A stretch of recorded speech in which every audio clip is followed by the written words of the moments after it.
Thank you very much, Chairman. Delegates, we're here today not to praise the Mullingar Accord, but to bury it.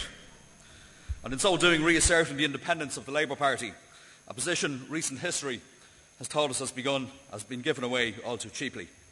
Delegates, we're all aware that it's the job of party conference to decide on what basis and with whom we enter a coalition or pre-election pacts. While no such formal proposal is on the table today, it's timely and it's worthwhile that we now assert the primacy of the party in advance of the contest we all face on the 5th of June. We are looking forward to the local and European elections, not as Fine Gael's patsies, or as a fig leaf for Fianna Fáil, even though it seems the Taoiseach could have done it one this week, but as a strong, vibrant, energetic party, proud of where we come from and excited about where we're going in the future. Delegates, to paraphrase what our party leader said when we last gathered in Kilkenny, we are not Fianna Fáil, we are not Fine Gael, but we are most avowedly Labour. Huge strides have been made in recent months, delegates, to put clear blue water between the Labour Party and Fine Gael. But whether we like it or not, for many, we are still synonymous with that party. God help us, even John Gormley, a man who, let's be honest, isn't particularly known far and wide for his political nous, has described us in most unflattering terms. He described us as two cheeks from the same backside.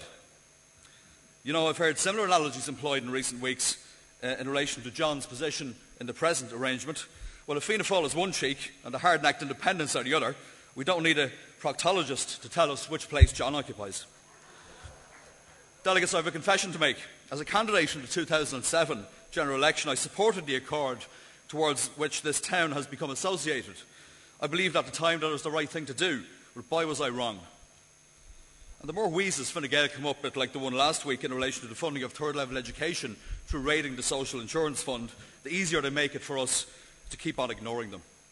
Delegates, we've perennially allowed ourselves to be consumed by the question of coalition, and in particular our attitudes towards Fianna Fáil. We thought we'd skillfully dealt with that particular matter head-on before the last election, only to fatally undermine our own chances of electoral growth and success, when all we succeeded in doing was to breathe life back into a party which was most assuredly on the brink. The times will move on, change is coming, and sometime soon we might be asked to make a choice between which one of the smaller parties, Fianna Fáil or Fine Gael, we will enter into government with. This is not as preposterous a proposition as it once seemed, delegates.